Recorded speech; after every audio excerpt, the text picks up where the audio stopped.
You know, a wise man once said, women weaken knees.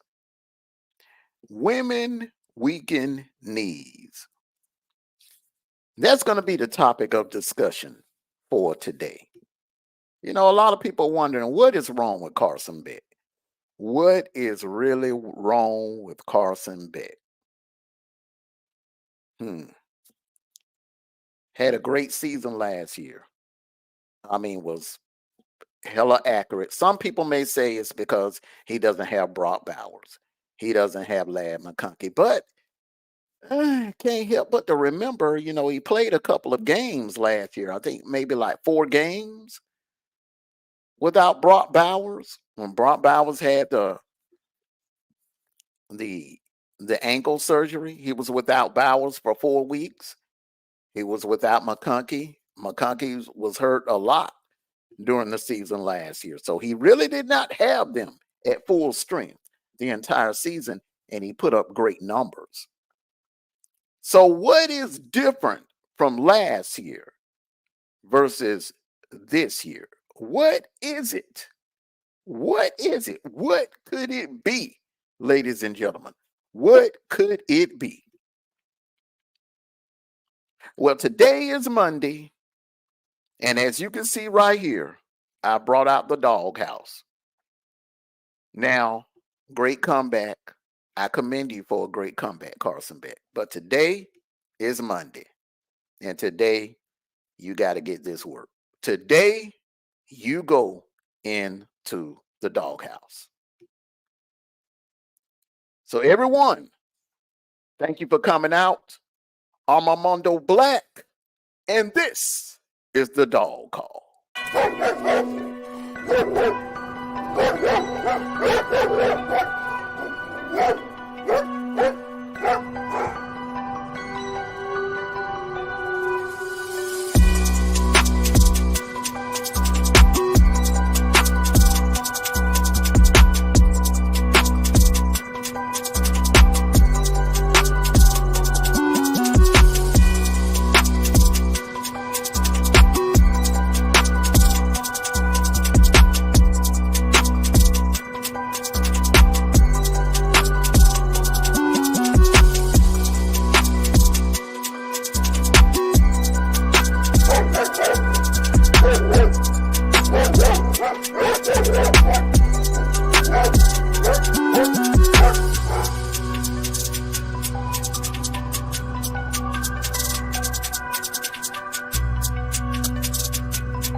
Welcome, ladies and gentlemen. Welcome to the Dog. Welcome to the Dog Call. I'm your host, Armando Black. And as you know, today is Monday, and it's time for someone to go in the doghouse. All right. So for any of you that's been under a rock for the last 48 hours, my Georgia Bulldogs came up short against the Alabama Crimson Tide again for the second year in a row. Right now, we're currently 1-9 in the last 10 meetings against the Crimson Tide. Kirby is now 1-6 against the Crimson Tide. Okay. Carson Beck, in the second half, he played out of his mind. First half had the worst first half of his football career, in my opinion. I've been following him since high school. He's never had uh, a worse of a first half of 30 minutes of football than he had in the first half in Tuscaloosa. So a lot of people are wondering, what is the problem? What is the problem? What is going on with Carson Beck? And rightly so, people have a right to ask these questions. I mean, these, times have changed. We're in the NIL era, we're in the transfer portal era, and these athletes are getting paid millions of dollars to get out there and perform. So we, as social media journalists, we have the right to critique them. This is not like the 90s and the 80s where it was hands off, the college football or the college athletes. It was hands off. If they messed up, you called on them in the papers or you called on them in the media. Those days are gone. Those days are gone. So they can get that work just like the NFL players or the UFL players or the NBA or the Major League Baseball, the hockey players. They can get they hey, we're in the NIL era.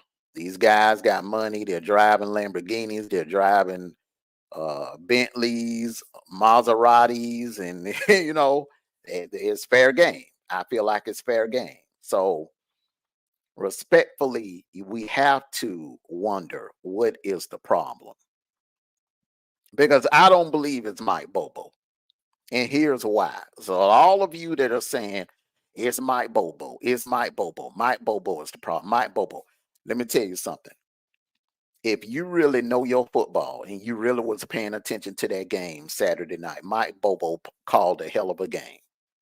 He called a hell of a game. He called the plays.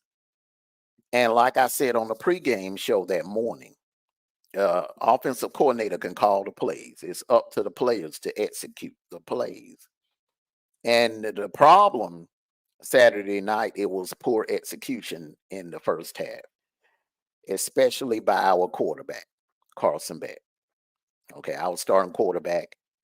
Uh, he turned the ball over, interceptions, fumbles, and a 2-point conversion in the end zone. He got it's just you know he just messed up, and anything that could have went wrong in the first half, it went wrong for Carson Beck. He came out in the second half and he played his ass off, and he almost led Georgia back to the most epic comeback in school history. That would have been a total embarrassment for the Crimson Tide. But that's another subject. I'm going to touch on that toward the end of the video. But there's something a little different with Carson Beck. You have to admit it, because you look at the Clemson game, you look at the Kentucky game, and you look at the Bama game. Okay. And you're adding up 6 quarters of non-production from Carson Beck. And ladies and gentlemen, that is unacceptable. This man came in as a leading candidate for the Heisman, a projected #1 draft pick. He came into the season with all of that hype. All of that hype. I mean, he was at the top of the list of Heisman favorites. He was at the top of the list for first round draft picks. And now the conversation is different today. He's starting to slip on the draft board, according to Mel Kiper and Todd McShay. And the Heisman, his name is not even being mentioned in the Heisman race anymore. It's not, as a matter of fact, his name has not even been mentioned in the Heisman race since the Kentucky game. And there were chitter chatters after the Clemson game that he didn't look like himself. He didn't look like 2023 Carson Beck. And everybody want to know. Inquiring minds want to know what the problem is, what is different from 2023 to 2024. What could it be? What could it be? Because he hasn't been injured. No leg injury, no arm injury, no nothing. Not that I know of. Now, he had an issue with his shoulder in the Kentucky game.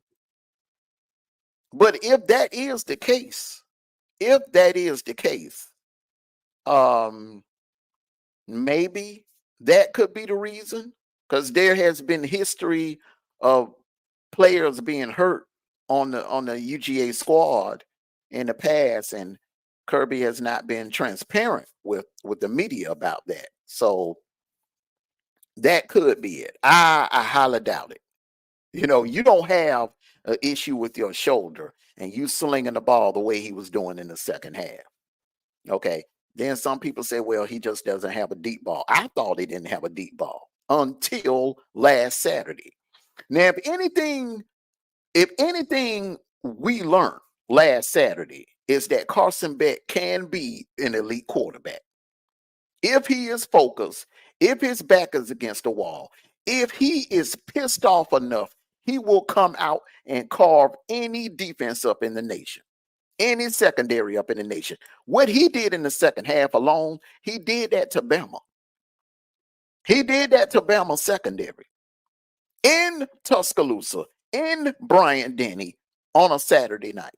That's not easy to do. So it is in him. So the notion that he doesn't have the ability to throw deep balls, that is gone out the window. Because he showed all of us, the whole world, that he can sling that ball deep down the field.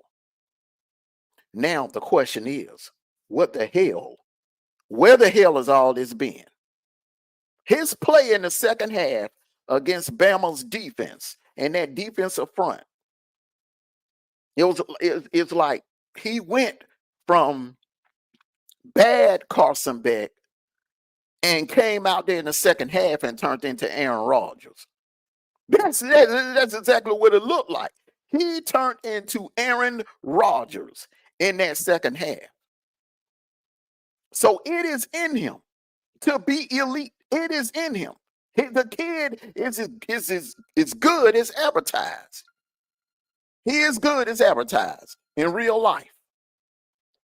So what's the problem?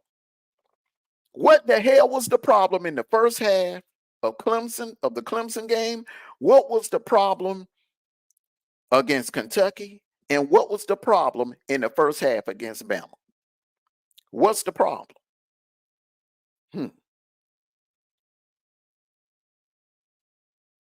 Could this be the problem? Could this be the problem? Now, Carson Beck is a young man.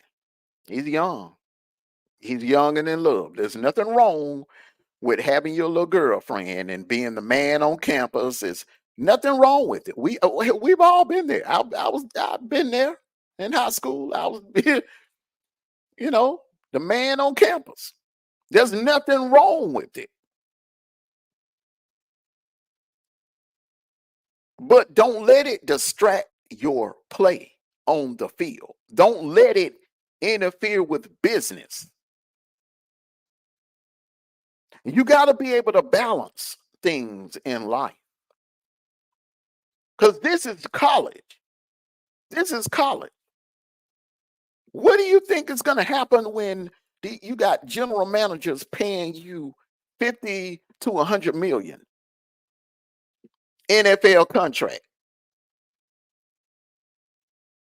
And these fans pay good money to come see you play or to come see you take their team to the playoffs or to take their team to the Super Bowl. They expect a lot of you.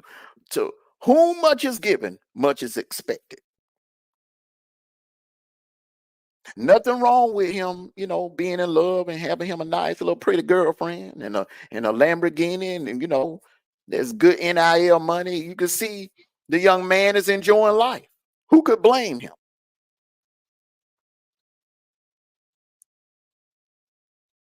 But you can't help but wonder, could this be the distraction? Because, hey, she took to the New York Post and she went off. The New York Post reported Hannah Kovender, can't really pronounce her last name, goes off on trolls and fiery rant after Georgia Boyfriend Carson Beck's crushing loss.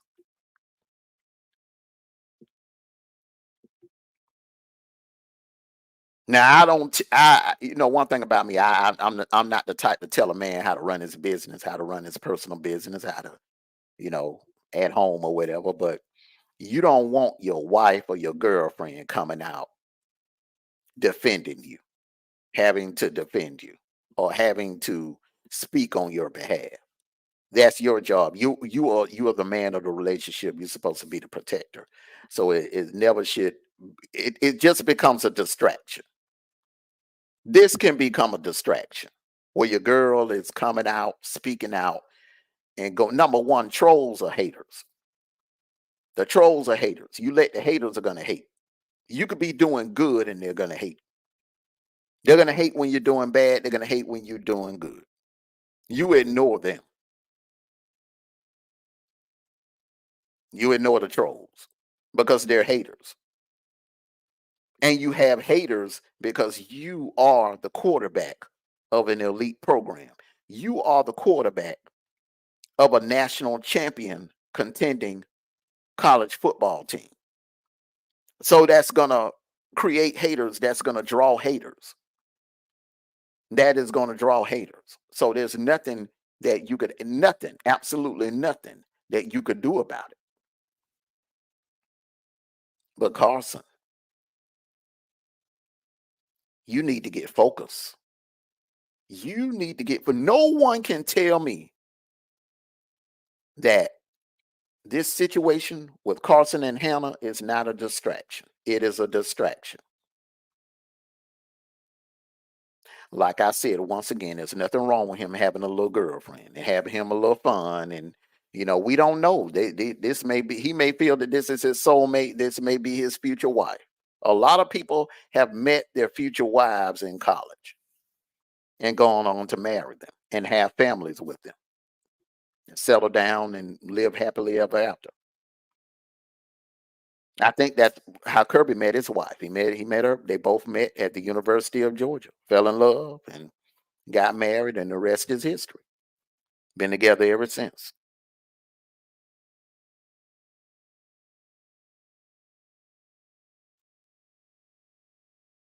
But you got to be. You can't let that distract you. You can't let that distract your play on the field. You can't let that distract your game because it's going to cost you millions. Your play in the first half cost you millions, and I do millions. May have cost you millions because a lot of general managers, a lot of NFL scouts are starting to take a step back from Carson Beck. Because, number one, and let me point something out, all the quarterbacks that have played under Kirby Smart have signature wins. Let me go down the list. Jacob Eason, very first game at Georgia, Labor Day weekend, 2016. He comes off the bench in the North Carolina game and goes head to head with the number one draft pick, the future number one draft pick, Mitch Trubisky. He goes head to head with Mitch Trubisky and goes out there and carves up a damn good North Carolina team, which was ranked in the top 15 at the time, if I'm not mistaken. And he won that game, signature game.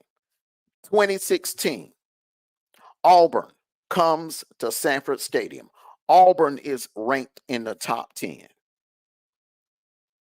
And Jacob Eason leads Georgia to a win in that game. Nobody gave Georgia a chance in hell of beating Auburn that day. And we did. Jacob Eason, signature win. All right. Let's go to 2017. Jake Fromm comes in after the win against Appalachian State. We have to travel up to South Bend, Indiana, and play Notre Dame. Jake Fromm, You can call him a game manager. You can call him whatever you want to call him, but he got the job done. Signature win. Notre Dame was a top 10 team that night. Then we go to Florida, go to the cocktail game, the Florida game. We hadn't beaten Florida since 2013. At that time, we were on a 4-game losing streak. 4-game losing streak to Florida. We lost to them in 2014, 15, 16. I'm sorry, 3-game losing streak. No one that was on the team in that locker room had a victory over Florida. Because I remember Kirby, the pregame pep talk. Kirby asked everyone, has anybody in here ever beaten Florida besides me? No one could raise their hand. No one. And they went out there and they changed it. They changed it around. Then the SEC championship game against Auburn. Then the Rose Bowl game against Oklahoma. Then we can go to 2018, the game against Florida. Well, a lot of people didn't believe that we could beat Florida, but we did. 2019, the Notre Dame game. 2019, the Florida game. The Sugar Bowl in 2020. His last game in the Georgia uniform. Victory over Baylor. And some people had us pick to lose that game. Then you go to 2020. In comes Stetson Bennett. We play Auburn on a Saturday night. Auburn is ranked in the top 10. A lot of people picked Auburn to beat us, picked Auburn to wipe us off the field.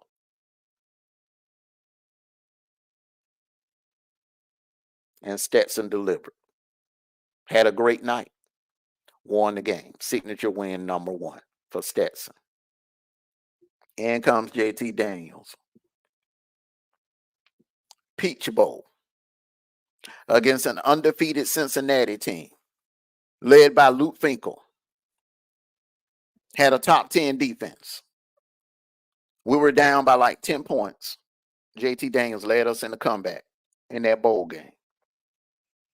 Signature win for JT Daniels.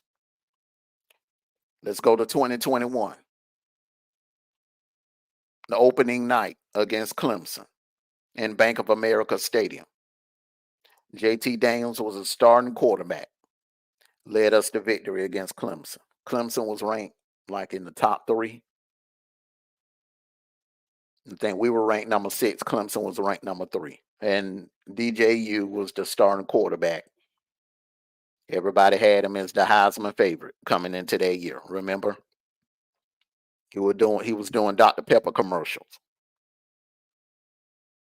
JT Daniels outplayed him. All right. Here, JT Daniels gets hurt again. In comes Stetson Bennett. In comes Stetson Bennett. Stetson Bennett takes over in the season. Doesn't play too well against Bama in the SEC championship game. People were calling for him to be replaced, calling for JT Daniels going into that Orange Bowl. Stetson Bennett delivers.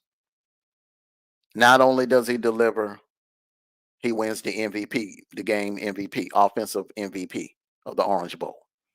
Then the national championship game. No one gave us a chance in hell with Stetson Bennett at quarterback of beating Bama. And Bama had a defense.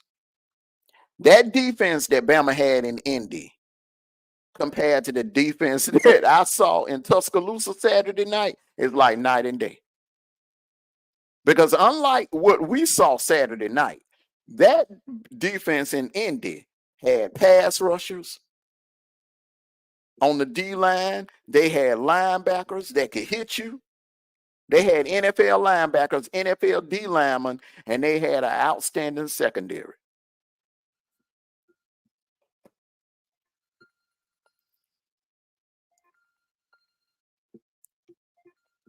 So I say that to say every quarterback. Oh, 2022, Stetson was perfect. Beat Oregon, beat Tennessee, the number 1 ranked Tennessee. Came into Sanford with all of the hype. Hendon Hooker, Heisman favorite. They came in with all the hype, and Stetson led Georgia to a win, outplayed Hendon Hooker. Go to the playoffs against Ohio State. He battled against C.J. Stroud. C.J. Stroud and had a great game that night, but Stetson held his own. It led us to a comeback win. We were down in that game, and Stetson Bennett led us to a comeback. Completed the comeback, might I add. Wasn't an almost situation like Saturday night. Completed the comeback. Then you go to the championship game. Last game in the Georgia uniform. And he gets the job done against TCU. Every quarterback that has played under Kirby has a signature win. That signature win, or quite a few of them, more than one. Carson Beck, you have no signature win, sir. And for those of you who say, "Oh, Carson Beck," no, what? Name one. Name one. We had a weak ass schedule last year. The only legit team, we did not see a legit team until we played Bama in Atlanta. Tennessee was kind of down last year. They were down. They were nowhere near on the level that they are on now. They were kind of down last year.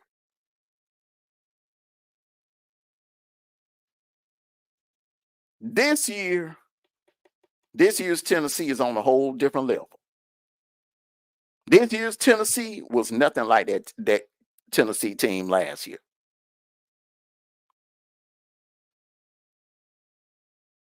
So no signature win last year. I don't count the Florida State game. We were playing against scrubs. We were playing against backups. Go look it up. Go Google how many Florida State starters opted out before that Orange Bowl. We were playing against Florida State's practice squad, their backups. 90% of their starters did not play in that game. Only a handful. So I cannot count that game as a signature win for Carson Beck. Even though it was a bowl win, we won the game, but that against backups, not the same. Not the same. So we start the season off with Clemson. Okay. It remains to be seen. Would we count that? Maybe at the end of the year, that could be counted as a signature win. Maybe. It remains to be seen. Because Clemson looks good so far this year.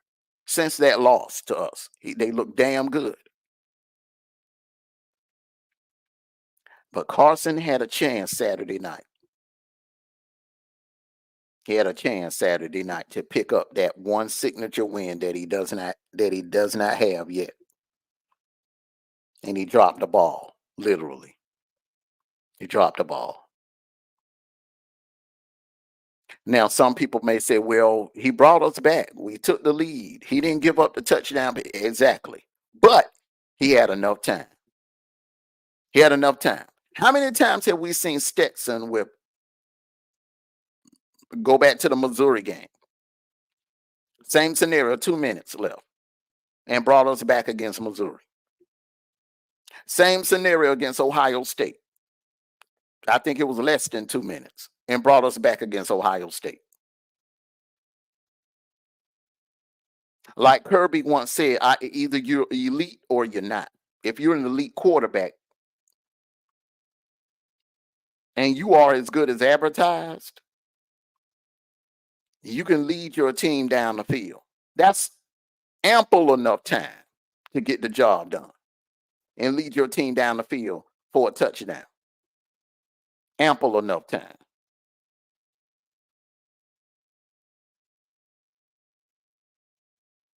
But see, the Bama game has been played, it's done, what's done is done.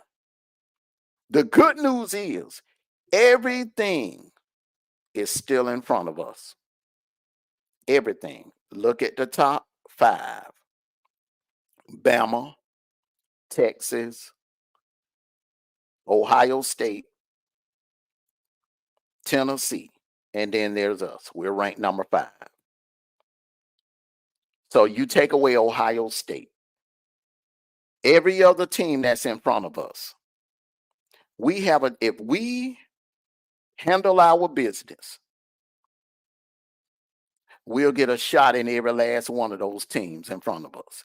We play Texas on the 19th of October. We get Tennessee a couple of weeks after that. A bonus, we get Ole Miss. And then we get Bama. We have plenty of room to build up our resume. That's 4 signature wins that Carson Beck should be able to get. Let me say it again. Texas, Ole Miss, Tennessee, and a rematch in Atlanta with Bama.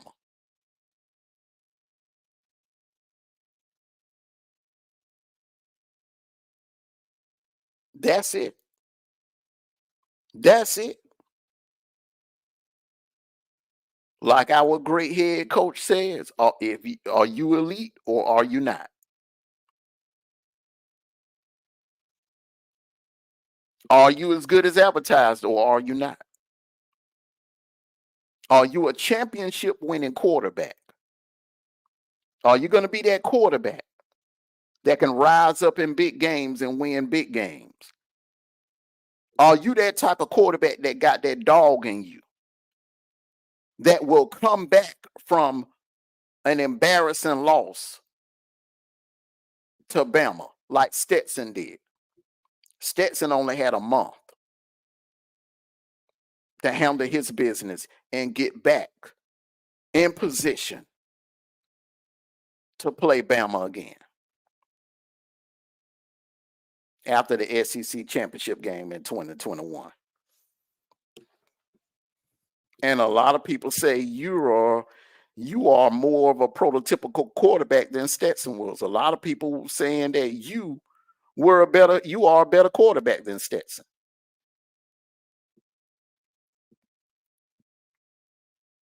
So you have 4 shots between now and December. Texas, Ole Miss, Tennessee, and a rematch in Atlanta with Bama.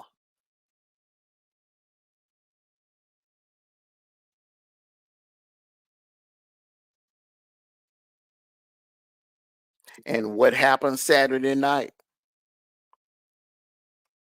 that actually can be erased.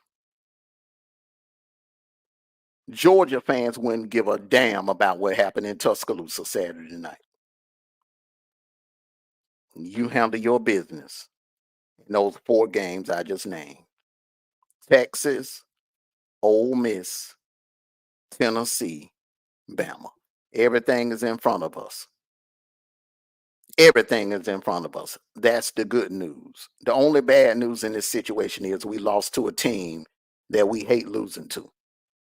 So we're going to have to deal with some trolling for a minute.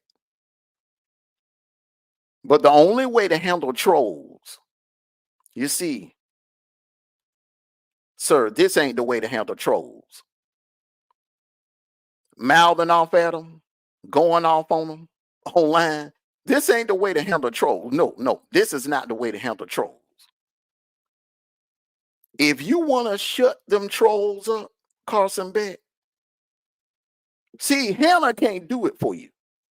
You have to be the one. If you want to shut those trolls up, you got to do what Stetson did in 2021. You see, they came after him online. His girlfriend didn't jump out there defending him. They was all over Stetson.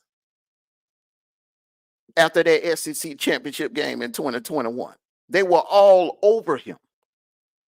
Some of the people were booing him in the Mercedes-Benz Stadium. Some of our own fans were booing him in Mercedes-Benz Stadium.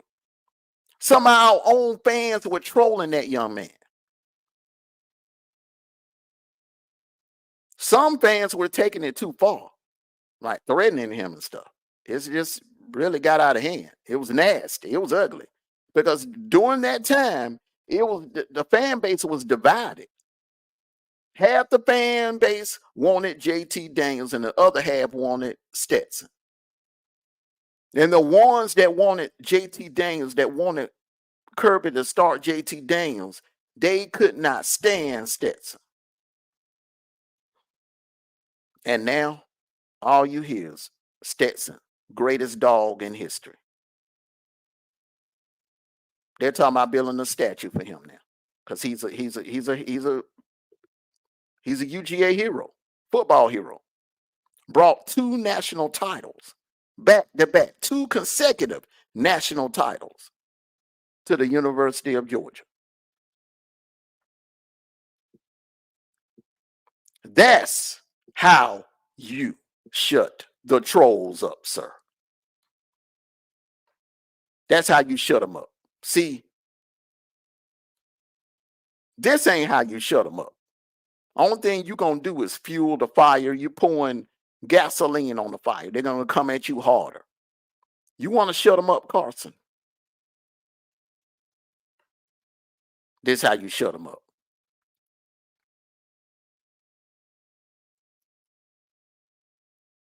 Focus. Work on your deep balls. Continue. Stop all this BS slow starts in the first half. And get that dog in you that we saw in the second half of that Bama game. Because, sir, you showed all of us, not just the Georgia fans, but also the Bama fans. You showed the whole world, because all eyes was on that game Saturday night. You showed the whole world that that dog is in you. It just had to be brought out a little bit. I think you play better pissed off. And that's one thing that you have in common with Aaron Rodgers. Aaron Rodgers was hell when he got mad. When he got mad and came out on, if you pissed him off before a game, you talk crap to him during the game, he was going to carve you up. You got that in you, Carson Beck. You have that in you. Now, in the second half of that Bama game, you showed the whole world who you really are. And that's what you need to do from here on out for the rest of the season. You need to show everyone who you really are. Because we know now you have that dog in you. There's no doubt. Not too many quarterbacks would have been able to do what you did in the second half of that Bama game. So with that being said, sir, you want to shut those trolls up? You want to shut all the naysayers up? You want to shut all the doubters up? Do it on the football field and not on social media. Everyone, that's my take on this subject. Could this be the reason for Carson Beck's lackluster QB play in 2024? Everyone, hit that like button on your way out and leave a comment in the comment section. Let me know what you think. Let me know what you think. How do you feel? Should Carson hit back at the trolls online, him and Hannah, or should Carson be the one to step up and shut them up on the field? And it starts this Saturday against Auburn. Not against Texas on the 19th. No. It starts this Saturday against Auburn. Show them who you are, Carson. Shut them up. I'm Armando Black, and this has been the Dog Call. Everyone enjoy the rest of your Monday.